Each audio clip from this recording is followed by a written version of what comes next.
If your lawn is a bit patchy, then I've got just the right thing for you. And this is the time of the year when you need to do it. It comes in any type of packets from various seed suppliers that you can buy from your local garden centre. It's basically a lawn seed that you can apply into patches like this, or maybe where there's been high traffic and the lawn just hasn't coped. But this is what we call winter overseeding, and it works like a charm. Hardly anything you need to do.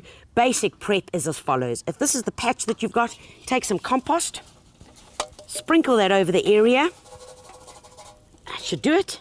Remember, always a bit of bone meal. Now, if you've got dogs running around or dogs that enjoy digging, then don't use the bone meal. Then I'd rather suggest that you use superphosphate or a planting fertilizer such as 2,3,4 mixed into this would be a good alternative. Because this has already been turned over, we're just going to use this little fork, and all we're going to do is basically rake this into the soil here, turn it in just to get the compost mixed in. Once I've done that, get rid of all these bits and pieces, just take the little rake and get it nice and smooth. And remember that you can get seed for the sun. You can also get lawn seed specifically for shaded areas. So just think about where you're needing to apply this into your garden, because it is important that you use the right seed. So there we go, nice and even. Remember to get your right level, because you don't want it to be too low. You want it to be almost at the same soil level that your original grass is growing at. Now, this is the easy part, this is the fun part. They've already got holes in the packets, all of them come like this. And all you're gonna do is literally just sprinkle the seed over the areas. Now you can go right over into the existing lawn as well, and I'd suggest that you do that. Remember, this seed is not a spreading seed, it's upright little seed. So you've got to make sure that when you're sowing it really thick. All right, that should do the job. Now, all that we've got to do is just gently rake this area to make sure that the lawn seed just gets buried a little bit, and by raking it is the easiest way. Quite therapeutic, actually. I could be doing Zen gardening or something like that. If you are a bit stressed out that you haven't covered it or raked it in properly, all you got to do is take a bit of potting soil or any general soil and just sprinkle it over it gently. All I've got to do now is give it a good watering, make sure it's kept well watered for the first 10 days. Up it pops, and it really does grow like hair on a dog's back. You'll be most surprised. And that's it, job done.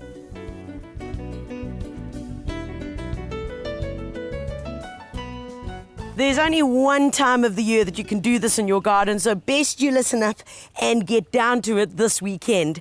That is planting sweet peas. Sweet peas are important to be planted in the full sun. That's what they need in order to do what they should do. Remember, you get dwarf sweet peas and you get the growing ones, the climbing sweet peas.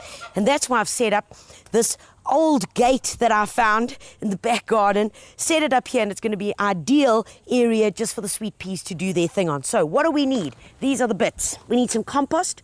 We need some bone meal. I'm going to take some compost, and I'm just going to put this down here, because this is where I'm going to plant these little guys. You don't need too much. Remember, take a sprinkling of bone meal, and I'm just going to sprinkle that on here. That should do it. And I've got this nifty little garden gadget, and because I'm doing this in the veggie garden, this has already been turned over and has been prepped every time that I do the planting. In fact, when I put these little guys in about 2 weeks ago. So the soil is soft. If it wasn't soft, guys, you would need to get a garden fork in there and a spade and dig it over really nice. We can spread it out. Okay, now, here's the tip that you need to pay attention to. What I've done last night is that I put my sweet peas in a bit of lukewarm water. It was tepid water, so tepid to the touch on your hands or on this part of your skin over here. And that's what happens. And what you're going to do is you leave these little sweet pea seeds to just sit in here overnight. What that does is the following. You'll notice that in the sweet pea seed has a very hard outer capsule, and that capsule sometimes makes it difficult for them to germinate. And if you're a beginner at this, then I strongly suggest that you do drop them in water overnight. And What it does is it just helps to soften this outer little capsule of the seed, which allows them to germinate and just break through that and crack through that just a whole lot easier. So I've done that. I'm just going to drain away the water.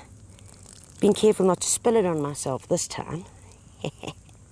And now what we're going to do, take the back end of your gardening tool, which always does the trick, and we're going to make a little furrow right in here. So make the furrow all the way along. Remember, these are climbing sweet peas, so we want to plant it as close to our trellising as possible. We take these little babies and we're just going to start popping them in to our trench. What we want to do is the trench has been dug about 5 centimeters in depth. Get these climbing sweet peas in the trench all the way along wherever your climbing structure is. Right, so we've got them nicely in our trench. All we're going to do now is take the side of our hand and we're just going to push that over, and that is going to cover these little seeds. That's all we need. Then take your hand and just pat it down, getting these little seed capsules close with the surrounding soil. All that remains to do is to give it a good watering, but before you do that, I suggest that you get some old grass clippings like this. I'm putting that down on top because that is a form of mulch. So pop that down there. That should do the trick. They're going to germinate in about 12 days. When they get to what we call the 2-leaf or the 3-leaf stage, that's when they're about that tall and they've got this little guy popping out. I strongly suggest that you pinch that off. What it does is it allows the sweet pea to spread and thicken out. So right from the bottom of your trellis, it's going to thicken out and not just be a scraggly guy that's kind of Jack and the Beanstalk looking for the sun.